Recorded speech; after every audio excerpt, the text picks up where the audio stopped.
The place was San Antonio, Texas. The time, Saturday evening. We're going to be talking about NXT Takeover San Antonio. Such a huge show. Stay with us. You're tuning into the destination for TV superfan discussion, AfterBuzz TV. And now, let the buzz begin.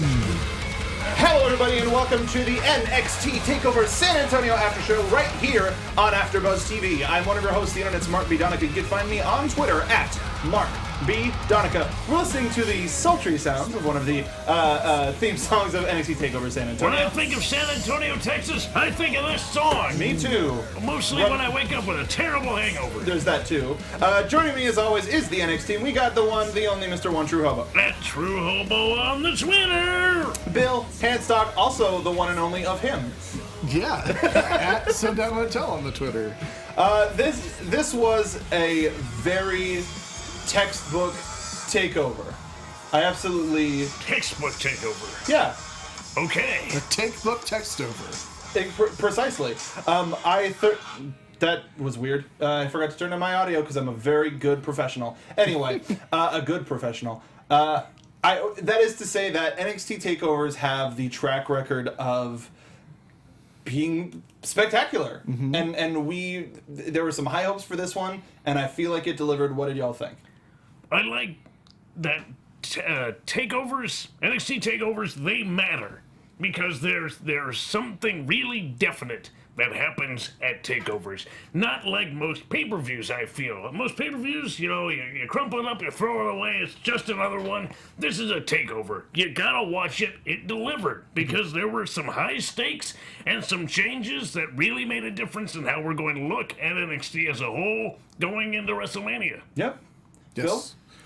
We are still on a streak of every single takeover being awesome so far. And as Hobo said, there were some high stakes. Because it was Texas, there were some medium rare stakes. There were some burnt ends. Sure. Yeah. Beef tits. I would say Some sweet tips. Roderick Strong was probably the burnt end. Definitely burnt out by the end of his match. Yes. So let's get into it. First match of the night, we had Eric Young from Sanity taking on Ty Dillinger, the Perfect 10. Despite not coming out on top, Ty Dillinger always continues to deliver. It's Ty amazing. Deliverer. No. It's amazing how the following for Ty Dillinger has grown over the years, and now it is as feverish pitch as it could possibly be. That whole place was rocking for Ty Dillinger. Yeah. Just amazing. Everyone loves Ty Dillinger, and they loved him the next night at the Royal Rumble as well. Yes, they did. But actually debuting it Loved at him a number lot. 10. The one and only true surprise in the Royal Rumble. It was like a non-surprise. It was like, this should happen. This is the perfect time for it to happen. And if he's around next time, if he ever comes in at something other than number 10, he's now the number 10 entrant for the next couple of years. Yeah. Really? You think he can keep it Well, going? here's the thing. How are they going to deny, even in a kayfabe sense, how are they going to deny him that? 10 spot. I think that, maybe someone should start their gimmick being like, I'm the number 30. I'm the 30 guy. It's like a sports analyst gimmick. And he says that he's 30 for 30. And so he comes out at number 30. Nice. That's dumb. It's just it's just Jonathan Coachman. It's his coach. Yes. And as a way to promote 30 for 30 on ESPN. But thoughts about taking on not just Eric Young, but essentially Sanity as a whole? I think in the early goings for the majority of this match, he was able to keep the Wolves at bay. He was able to play the numbers game in his favor, mostly by staying in the ring and not taking too many liberties on the outside, because he recognized the fact that if he did step outside, he was going to be pummeled by one or two guys. Very dangerous. I think that's where he spent too much. He didn't spend enough attention on Eric Young, but spent too much attention on the folks outside, and he couldn't find the proper difference between the two to make sure that he spent his time actually winning the match. It only takes one or two errors for it to really catch up with you, and that be the end. No, this was San Antonio. Oh, not Takeover the end. sorry. That's okay. Sorry, Bill. That's why they call it the damned numbers game. You don't play, You're right. You don't play the damned numbers game. The damned numbers game plays you. It's true. You played yourself. Yeah. Congratulations. Congratulations, Ty Ty. Dillinger. You played yourself. Major key. Did anybody think that Ty was gonna come out of this one? I mean, 'Cause I know we predicted hopeful for Ty, but I thought he could, and he almost did. I mean, if it weren't for the fact that, Great Dane used himself as the equalizer. Hey! No, it's great. It's good. It's the Great Dane! I like it. He was the equalizer in this. If he really turned the tide once he hit that crossbody on the outside, all 300 plus pounds of him just crushing Ty Dillinger right into the mat. And then at the end, the surprise of Ty Dillinger actually clearing the ring just on the outside, trying to get the numbers back under control, and then Eric Young sort of picking it up the victory at that point. seems to be the point of Sanity is to keep you guessing. You never know where it's gonna come out of. Chaos. Chaos. Utter. And that neck breaker, man, still rough. You don't want to be on either end of that. Ty Dillinger did I think he was the only one to actually counter it thus far, and he did it the right way to counter it inside into a roll-up. And that was a really close fall. I think he actually had it, but the referee made the decision that he made. He had a tight package right there. I'll say. There you go. No, I thought it played out how I predicted it would play out, but I think that there's still plenty of time for Ty Dillinger to redeem himself and get his ultimate revenge on Sanity. And I think that working his way through Sanity might be a good way for him to get back into that title picture. So despite the tradition of NXT stars leaving on their back and making their debut, do you think the Royal Rumble was just an appearance? Or was it debut? Oh, I guess think- we didn't see him on either show this week. Yeah, I think for Whoops. now it's Right. just an appearance. Yeah. Okay. But it's kind of like what we got with Rusev, where he showed up and everyone went, wow, so that by the time he gets back there. I think you mean handsome Rusev? No, at the Now. time it was Alexander Rusev. Now, 100% handsome Rusev. He wasn't quite as handsome at that point. No. Not quite. Close. Still breaking boards, just not with his face.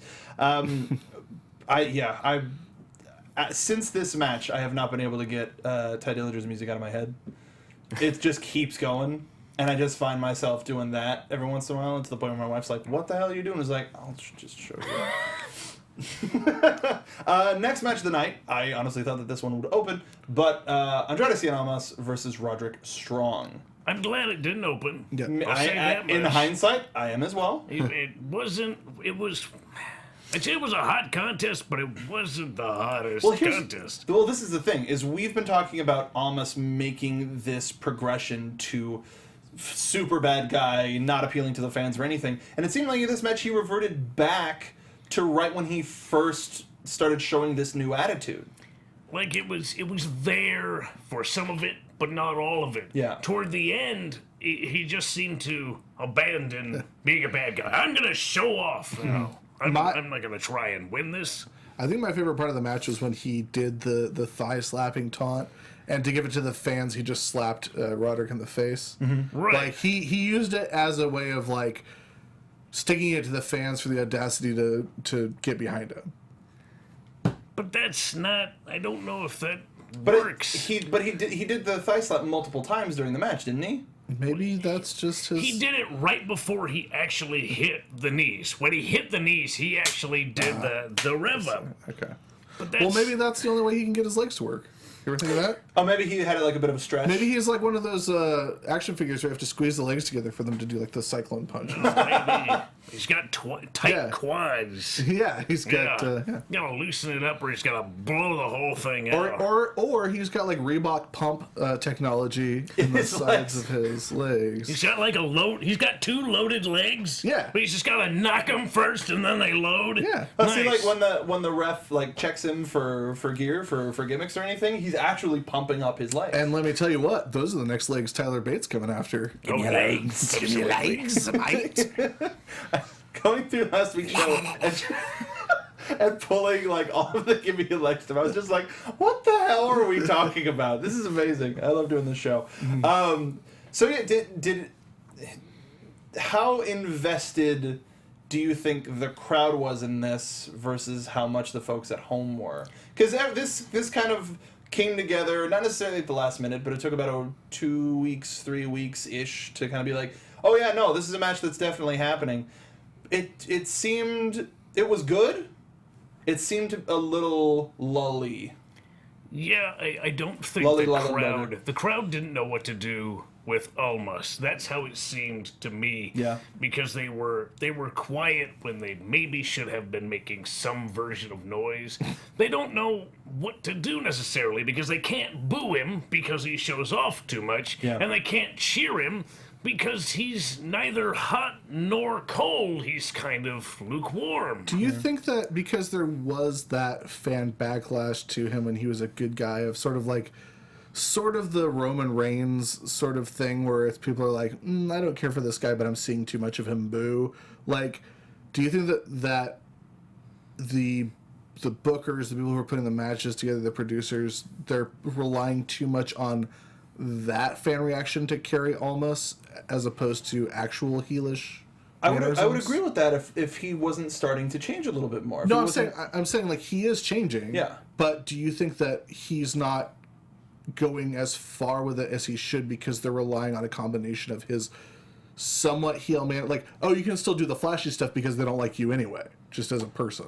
I don't think that does anybody any favors. Because, like, with the recent changes to Neville coming back as king and being left out of all of these things and just tearing it up, like, not even teasing the Red Arrow sort of a thing. Like, that's working so well, I don't understand why they wouldn't employ something similar. But I yeah, that's fair. I do am interested in that line of thinking. That's what the weird thing is, like, NXT does so much of this so well so much of the time that when they don't, you have to wonder what the issue is.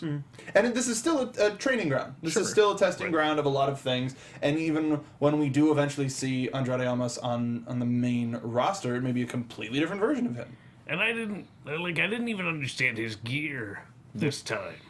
Like, he had the new shiny pants and new knee pad covers with fists on them.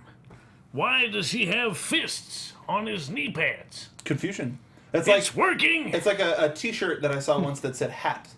Because he's gonna punch you with his knees. I guess he certainly is. Give me a knees. We have Zayark in the chat who was live in the audience for Takeover, and they say this match felt pretty weak as far as a crowd response, but most of the people in my segment were cheering for Strong.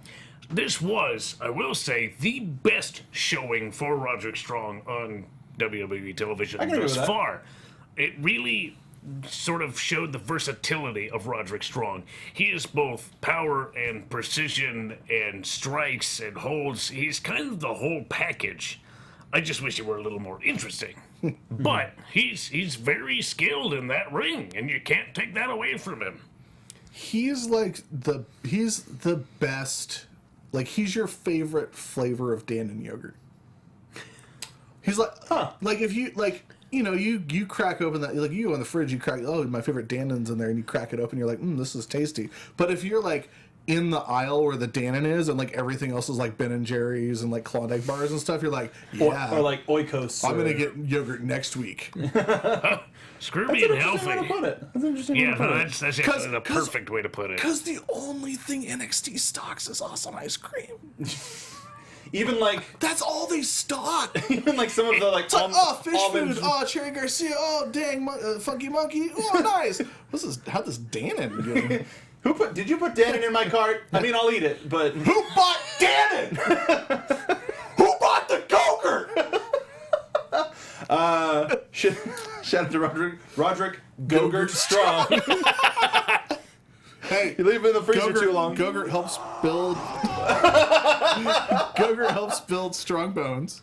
Yes. And provides valuable boosts of energy and it keeps nutrition. you from protein. It keeps you from getting sick Siak.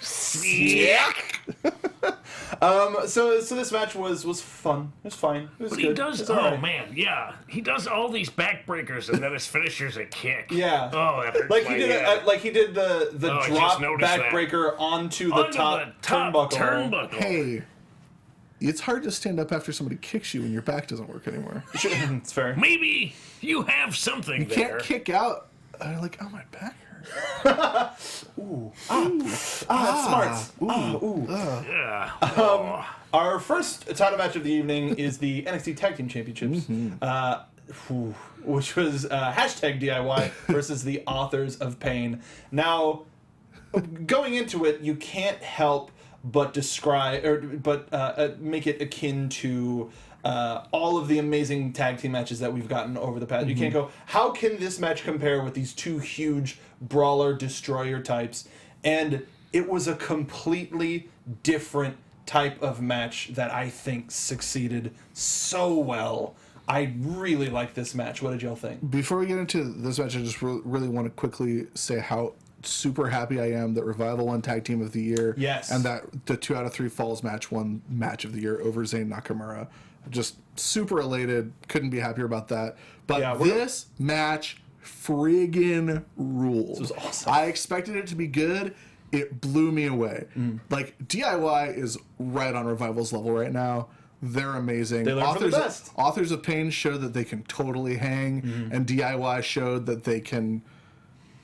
You can't even say like that they helped the Authors to a good match. Both of these tag teams were super on point in the whole match. I don't think anybody understands what the Authors of Pain are truly capable Yeah, of. no, they're amazing. And Nobody this is gets the- it. They keep this is going, the- oh, they're just big guys. No, they're more than that. This is the first actual competitive, like truly competitive match they've had, and they're incredible. This match served to highlight the weakness in DIY 100%. They fight like two singles competitors. They fight one guy at a time when both guys combined outweigh you by like 400 pounds. You cannot fight like that. And because they're strikers and they're not real grapplers, they keep doing running starts to everything. Yeah. Everything's got to have this running momentum start. But when you're fighting these guys who are this big, all they're going to do is use that distance to grab you and lift you up. And just throw have you to- right back down. Absolutely. You have to close the gap. You have to stay in there with them, which is hard because they're really big and they can lift you up. But human beings physiologically have weaknesses that can be exploited. You've got to work smaller joints, even on bigger men. Yeah. Work the ankle, work the wrist, work the neck. They're big, but they're not impervious. You got to chop down that tree. Absolutely. And to what you said, Bill, about DIY being close to Revival's level, I felt like they were doing the good guy version of what Revival was doing when you thought they did every cheap trick in the book to save from losing a fall, they would pull something else out. And DIY was doing that, but with breakups and dives and everything to keep the match going. And it was so fabulous to do the callback to the double submissions that won them the titles, and then just picked up Gargano, murdered him onto Tommaso. That's That's how it works. That was when they topped They the should toss to have break worked. up the submission. Yeah. Ooh, They should have worked more to dissect them. To sure. both of them work on a singular individual. You can't go one-on-one. They're too god dang big. and then from there they went to try to echo Toronto. They went for a double submission at the same time, and that turned instantly into the cheersing power bombs. Which name I know that they have, but I forgot what it was Super called. Collider. Super Collider, which So I good. that's I right. saw it coming too, Yeah. and they were running up to it. I'm like, they're just gonna snatch you right out of the air, boys. Don't do it. Don't do it. They got him for a little bit, but nope, right back up. Well, here's a little pro tip to the next people who have to fight the Authors of Pain. And you talked about your expertise. Sure. This is what I've learned. You have to evade the charges, and then when they stop to fire the machine guns, you jump over the bullets and jump kick them from afar. There you go. That's Okay. That's the tactic. And then wait until they flash red, and then really go in for the kill. Right. No, yeah. I mean, you can see it when they're flashing red. Yeah. You really can. Yeah. And they tried to capitalize on those moments. The hot tag from Tommaso Ciampa actually being able to German suplex one of them. That Tell you, that's hard. I'm just happy that he didn't land on Tommaso's head. You run that risk. There were so many little moments that told you so much about both teams in this, and that's like DIY and Revival have done so much to tell you so much about tag team wrestling and further the art form this year. Or really, I mean, you can say they threw it back to when tag team wrestling was like a thing. Yeah. But I feel like they've really brought it to another level. Mm-hmm. But there were like all these little moments like Gargano getting his leg caught, hitting an enziguri, but it didn't affect the Authors of Pain. He just held onto the leg and kept dragging him back to his He kicked partner. him in the shoulder. If he kicked him in the face, it would have made all the difference in the world. He might have been able to get away. That's a big man. Well, especially when he went for that DDT over the top. He just picked him up. Where do you think you're going? Put him on the other side of the ring. Yep. Wait until your father gets home. You're grounded, mister. Jonathan Yeager in the chat says, don't get me wrong, DIY put on one hell of a show, but no one is a match against the Authors of Pain. The Authors of Pain end up picking up the Tag Team Championships, dethroning DIY for an NXT title run, relatively short run, a couple months. They're not, hot potatoing it, but where DIY gets a rematch, do we see that at WrestleMania, or do we see a new team popping up to try to take on the Authors of Pain? It would have to be a completely new team. Or do you think that we're going to start seeing Killian Dane and... I mean, we haven't seen them team at all. True. So we don't know what to expect. So what I would really like, and I'm sure it's coming at some point, but probably not as soon as WrestleMania. I want Beef Boys to start being on TV more. The Dozers. Yeah. Yeah. Man. Tucker Knight and Dozovich. Yeah. They were fun. We got introduced to a lot of new tag teams during the Dusty Classic. Some of them haven't necessarily showed up on TV yet. There's been there's a new tag team that Angelo Dawkins is a part of that doesn't have a name yet, but they posted it on the NXT Facebook page, and I want to see them. We've heard a lot of great stuff about them. There's a lot of folks that haven't debuted yet. Hopefully we get to. I mean, we haven't had any debut packages lately. No, we haven't. So But we'll get some after this week, I think. Have we had a tag team one yet? No. Like coming soon? Because TM61 just showed up. Or no, did we go in for Authors of Pain? Or did they just show up? Yeah, no, They just had showed up. packages. No, they just showed up. There was a surprise. Okay. Yeah. Okay. All right. But like, I guess Sanity is really the only one. Yeah. Well, the hard thing about Sanity and the hard thing about the Revival is they don't really make sense to take on the Authors of Pain at this point. And so I don't think it's going to be DIY at the next takeover. It might be, but I don't think it is. I think it would have to be a new tag team. Maybe Aries gets healed by that point. Maybe. And he and Strong hit. I mean, TM61's on the shelf. Yeah, that's the thing is, if there's anybody lined up next, it would have been TM61. Right. And that is what it is. I think the Meat Men are the only ones that can really stand toe to toe with the Authors of Pain. Because I mean, pound for pound, at least it's a match. Yeah. So here's my question. So, as a wrestler, Nick Miller is a tag team wrestler. Yeah. Do you think that either he or Strong would be willing to be put in a tag team together for the short term? Because they could always turn on each other when both of their partners are healthy again. Right. It's really hard to say. When you're part of a tag team, there's loyalty. Right.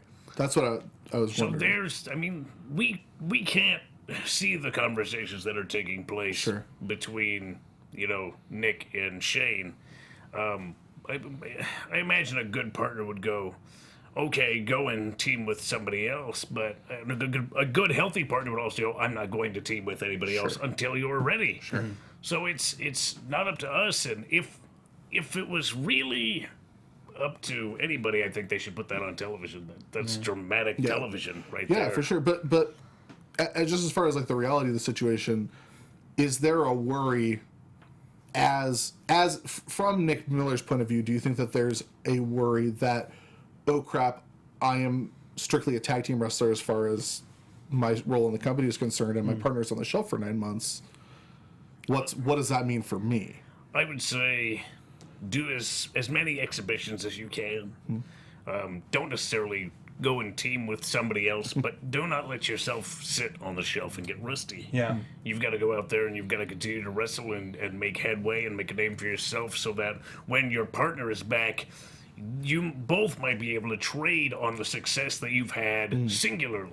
Well, because think about a couple years ago when Enzo was on the shelf and Cass became a singles guy.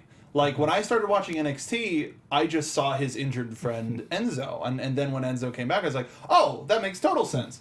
But I think, do you, and asking you again as a wrestler, do you think that there's any worry in the makeshift team becoming more popular than the pre-established team?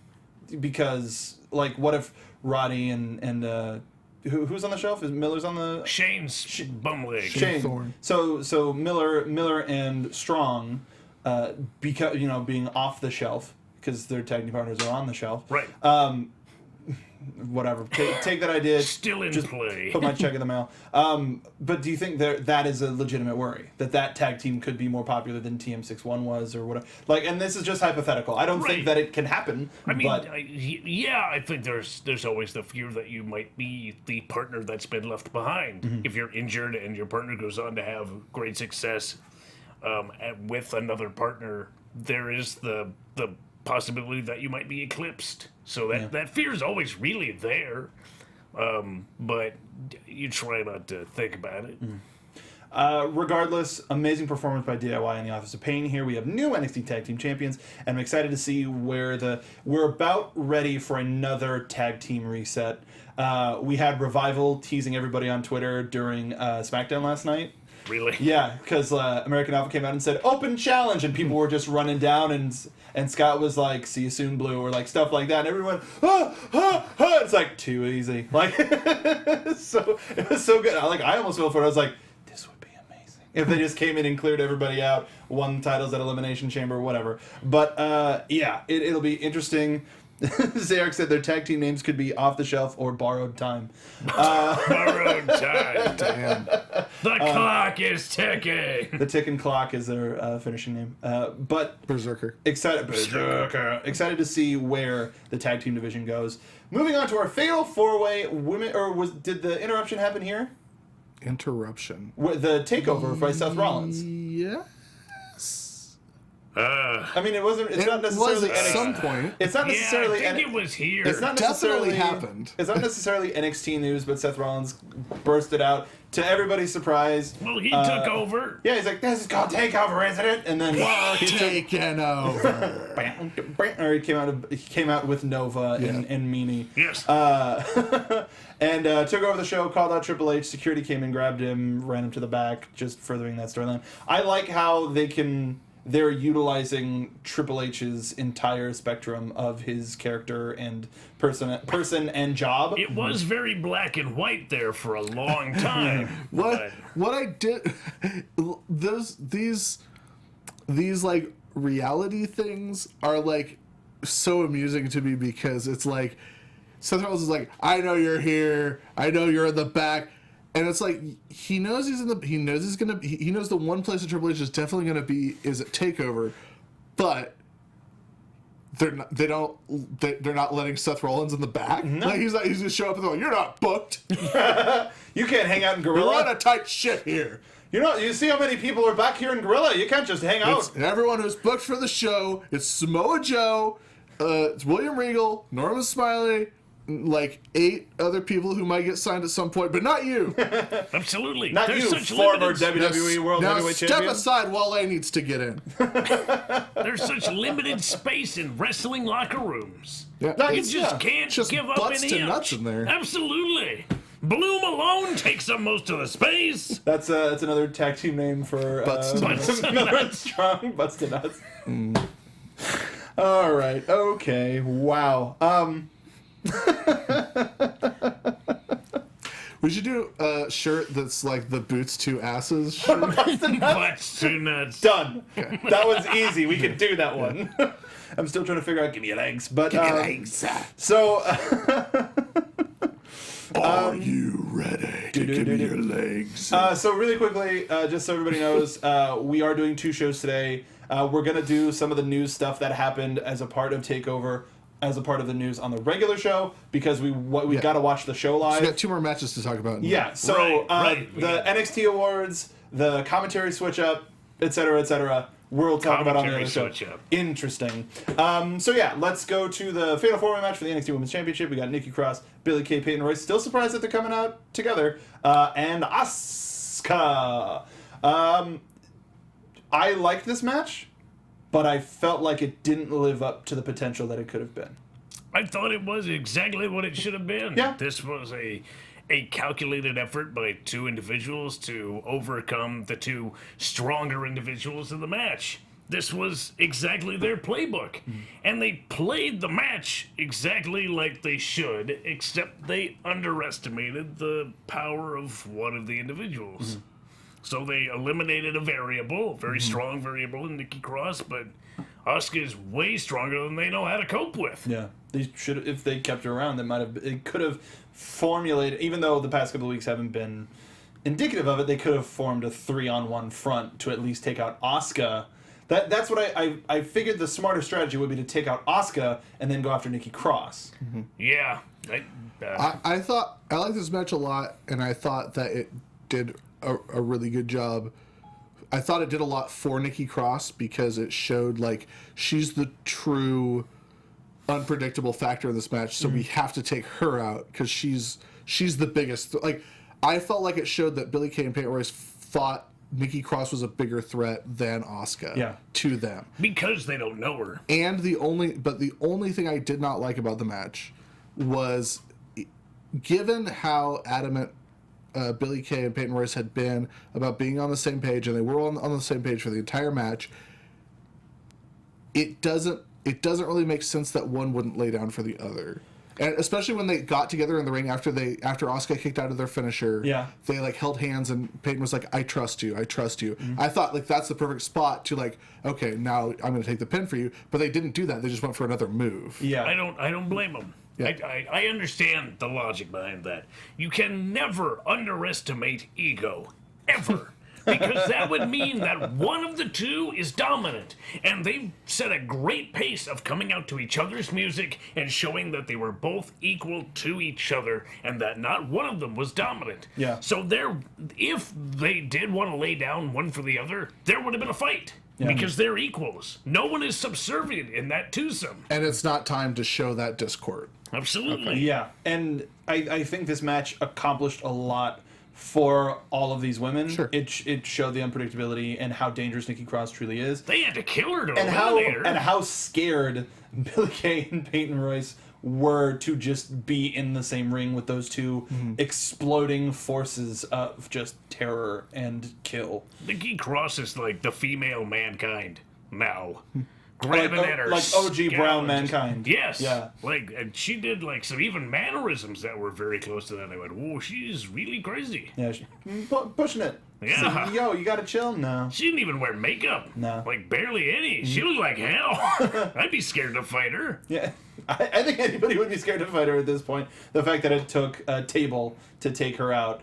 Asuka's standing tall after nailing Peyton Royce with a whole bunch. It sure seems like Nikki versus Asuka as a singles thing is the next step, right? Because she wasn't involved in the finish. As Asuka was walking off, we showed Nikki in the foreground still laying on the table. And it makes us dislike Billie and Peyton more because they kept it from us. That's right. Exactly. Anytime that they're in the ring, they're like, nope, let's stop that real quick. So it made, I think that's why the reaction to it is a little bit negative. Like some folks in the chat saying that this is the weakest NXT Women's Championship match on a takeover.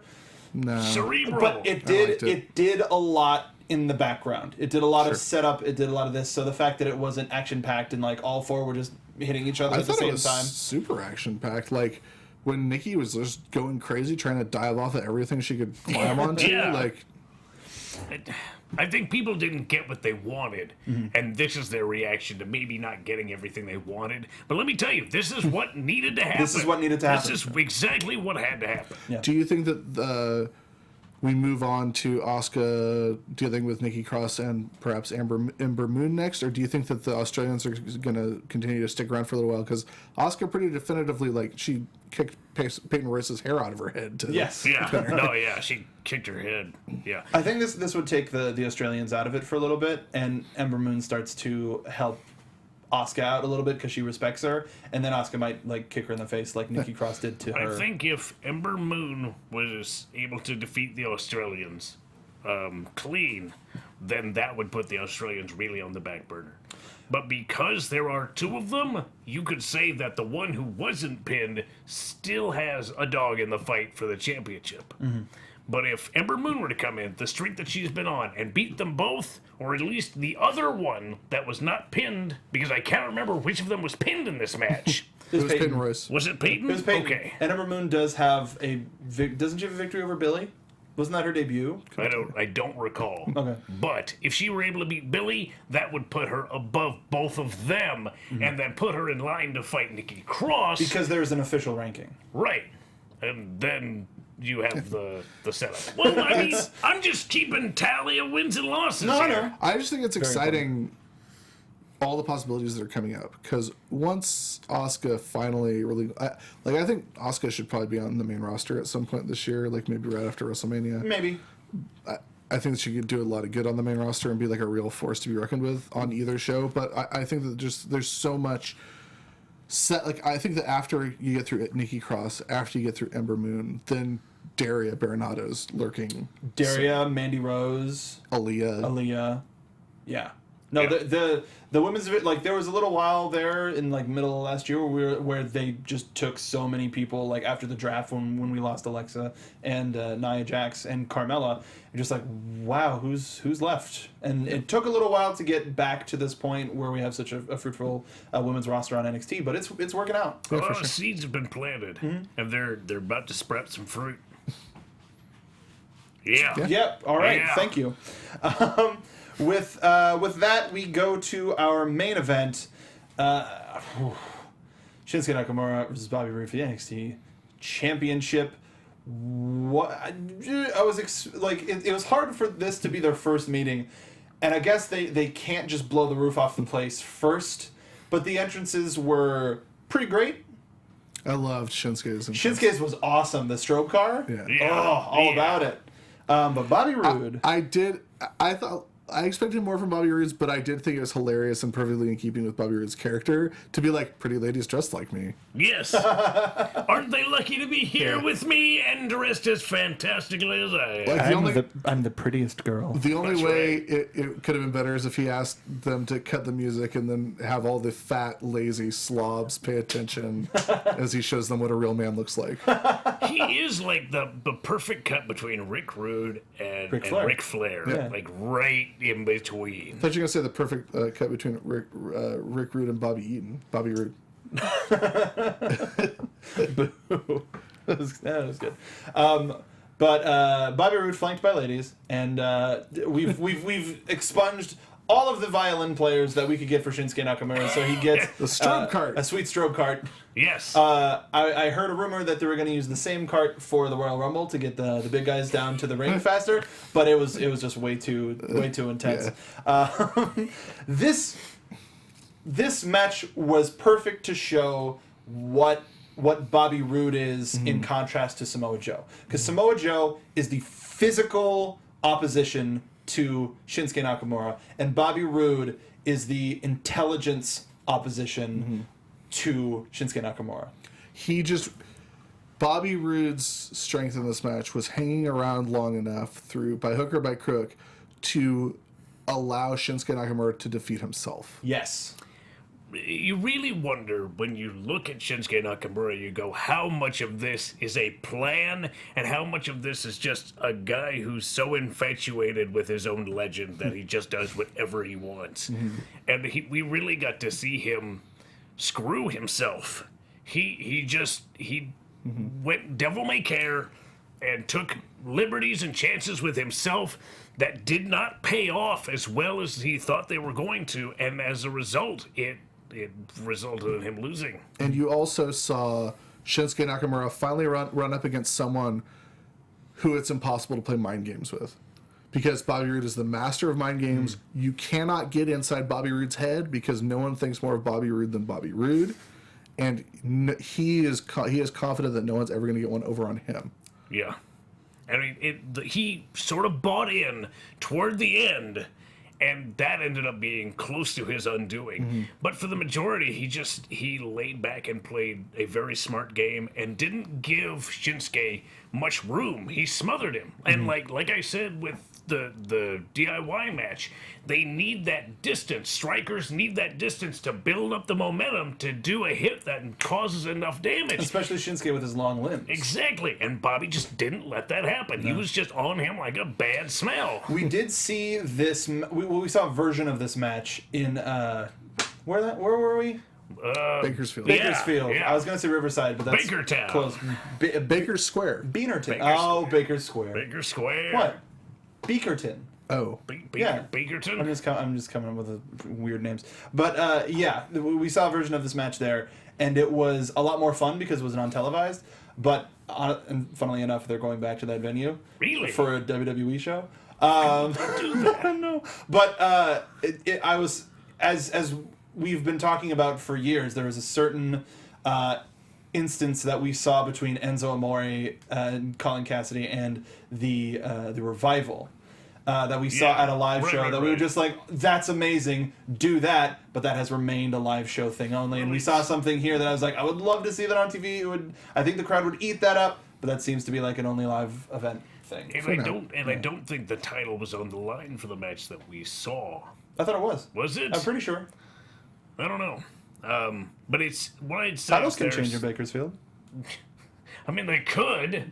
Why? But yeah, there's different game plans in different places for different events with different stakes on the line. With the championship being on the line at this venue with these kinds of stakes, Bobby Roode's not going to take one chance beyond the game plan that he has. Yeah. He's going to fit right into the perimeters of what he thinks is going to work, and it worked. It really did work. I mean, it wasn't the cleanest victory, and I'm sure that's Doesn't going need to to come be. back. Doesn't need to be. Victory's a victory. Yeah. And he was laying in on the knee of Shinsuke Nakamura to the point where he couldn't really stand to strike and get that momentum that he needs for the Kinshasa. He couldn't even get in that triangle choke. Yeah. There was a point where he was slipping his leg around for a triangle choke, and I know how painful it is to try and shoot for a triangle when your knee is injured. You can't do it. Like, you can get it about halfway, but you can't get it at any sort of meaningful amount of pressure on the head and neck. Full hook. No, it's exactly what happened. He almost got there. It was this last-ditch effort of defense. He's like, well, I may be able to choke him out, and he just couldn't do it. Too much pain. This, I think, continues Shinsuke, despite being a good guy, like you mentioned before, he buys into his own legend. So he's like, oh, I'm going to do the thing that gets the crowd hot so that I can get more cheers. But he relied a little bit too much on that in this match. Whereas Bobby was using it just to get under his skin to do the whole glorious thing. But, whoo, doggy, did that not work out for him? He's used to goading people in. Yeah. And all of a sudden, it's changed, and he's the one who's getting reeled in like a fish. Any overall feelings about this match other than what we've talked about? I loved it. It was amazing. So much It was I think perfect. the rematch to this has to happen at a later date. Yeah. This we have to see at WrestleMania. I think this is a WrestleMania. Do you think we would Yeah. get a stipulation at WrestleMania? I don't think it needs it. Yeah. No, honestly, just a second one for definitive sake. Well, I guess we'll find out in 2 weeks because tonight's episode of NXT will be emanating from San Antonio and was recorded before Takeover. Have no idea what's going to happen on it. Usual. Pretty excited about it. Just so everybody knows, if this is your first time listening to the NXT After Show, we do weekly shows on Wednesdays at 6 p.m. Pacific Standard Time, right after NXT goes off the air. And so we want to make sure that you join us for that. We have we're on iTunes. You can leave us comments on iTunes. You can leave us comments down below if you're watching us on YouTube. All sorts of ratings. Remember, 5 stars. All of the other stars don't work, so you have to pick 5. We really appreciate it. Thanks to everybody who was in the live chat. We're gonna, for folks who are watching live, we're gonna watch NXT and be back with you at 6. You can watch it too. But yeah, watch with us, but don't. Until then, until next time, where can the folks find you, Bill? You can find me on Twitter at Sunday Motel. You can find my writing at lispingnext.com and uproxx.com/sports. You can find me on Twitter at TrueHobo. Watch Championship Wrestling from Hollywood on Fight TV. I'll be back again at Championship Wrestling from Hollywood February the 12th. And this Friday, I'll be at Millennium Pro Wrestling fighting Ray Rosas for the 2nd time, so that should be real fun. Nice. I think it will. That's a nice shirt you got there, too. Thank you very much. It looks like a shirt you can get at nxteam.spreadshirt.com. It is. Wow. NXTeam.spreadshirt.com is the place where you can go to get all of our shirts. And some, if you're a fan of, if you have a correspondent who works for the WWE that you're a fan of, why don't you take it out, take a look at the store and see what we have. Thank you for joining us. You can find me on Twitter at Mark B. Donica. You can follow all of us here at AfterBuzz TV. Use the hashtag NXTeam if you want to talk to us. But until next time, we'll see you back at Full Sail. Bye-bye. From executive producers Maria Menounos, Kevin Undergaro, Phil Svitek, and the entire AfterBuzz TV staff, we would like to thank you for listening to the AfterBuzz TV network. To watch or listen to other after shows and post comments or questions, be sure to visit AfterBuzzTV.com. I'm Sir Richard Wentworth, and this has been a presentation of AfterBuzz TV. I'll buzz you later. The views expressed herein are those of the hosts only and do not necessarily reflect the views of AfterBuzz TV or its owners or principals.